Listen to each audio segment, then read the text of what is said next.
Napag-usapan natin ang patungkol sa pagkatalo nitong si Feldway at ang pagkapanalo nitong si Rudra. Hanggang ngayon pala kaya pa rin gamitin nitong si Rudra ang Justice King Michael niya dati. Pero bago natin simulan itong video na ito ay i-roll muna natin ang intro.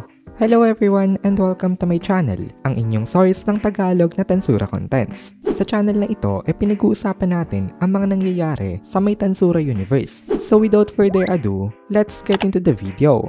Panalo si Rudra, pero bakit niya hinayaan na makatakas itong si Feldway? Kasi nga, kahit na natalo itong si Feldway sa kanila naging salpukan, marami pa rin ito natitirang lakas. Hindi lang talaga kaya ni Feldway na talunin itong si Rudra, pero kaya pa rin itong si Feldway na makipaglaban. Kung hindi lang talaga natalo itong castle guard niya, hindi niya pipiliin na tumakbo sa kanilang battle. Nag-swear itong si Feldway na one day daw maghihiganti siya dito. Hindi niya daw makakalimutan itong humiliation na ito. Ngayon, punta tayo sa point of view nitong si Rudra. Ni-congratulate siya nitong si Felgrind at niyakap siya nito. Pero kung titingnan natin on a closer look, namumula itong si Rudra dito. At ang dahilan pala nun, hindi na pala kasi ito si Rudra. Bumalik na pala uli in control itong si Masayuki. Masyadong malakas ang naging soul consumption ng ginamit ni Rudra na atake. Napakalakas naman kasi ng kanyang Nova Break. Kaya nahirapan na rin itong si Rudra na ma-maintain ang kanyang persona. Actually, isa rin yun sa mga dahilan kung bakit hinayaan ni Rudra na makatakas itong si Feldway kanina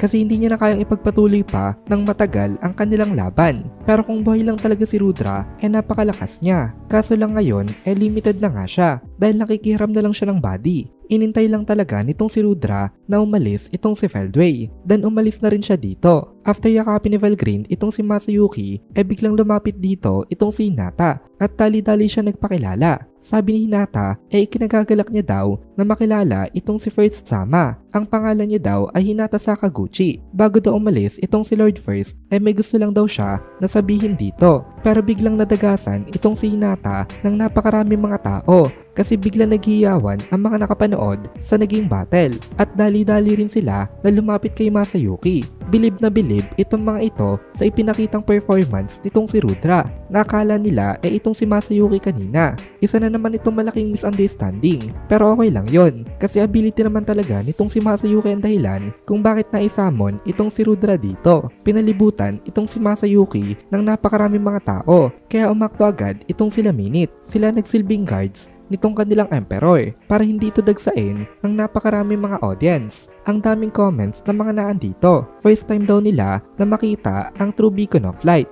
Napaka-cool daw nitong si Masayuki-san. Hindi daw nila fully maintindihan kung ano ba ang nangyari. Pero amazed na amazed daw sila sa naging victory nito. Kaya again, kay Masayuki napunta ang credit ng lahat ng ginawa nitong si Rudra. Dahil sa ginawa nitong sila Rainer na pagpo-provide ng video para sa mga tao para nga makita sana nitong mga ito ang pagkapahiya nitong si Hinata lalo naging popular itong si Masayuki. Then binigyan nitong si Felgrind itong si Masayuki ng jet black na gold embroidered na emperor robe. At dahil dito lalo naging mukhang majestic itong si Masayuki sa harapan nitong mga tao nang biglang merong mga knights ng Ingrasya na lumapit sa kanila. Itong si Minute ang humarap sa mga ito. Sinabi ni Minute sa kanila na kung gusto nilang makausap itong emperor sa kanya muna sila makikipag-usap. Habang nakikinig itong si Masayuki sa usapan nitong sila Minute napakinggan niya na inassassinate nga daw ang hari ng Ingrasya. Kinabahan itong si Masayuki dito dahil naisip niya na baka isa siya sa mga mapagbintangan na gumawa nito. Kaya nag-step up itong si Hinata. Napansin kasi nitong si Hinata na bumalik na itong si Masayuki sa kanyang sariling body at ngayon hindi na ito si Rudra. Si Hinata ang nagpaliwanag sa mga knights nitong Ingrasya at humingi siya ng apology sa mga knights na naandito kasi si Rainer daw ang nag-assassinate sa may hari. Tapos sa kanya daw nito inilagay ang lahat ng mga sisi.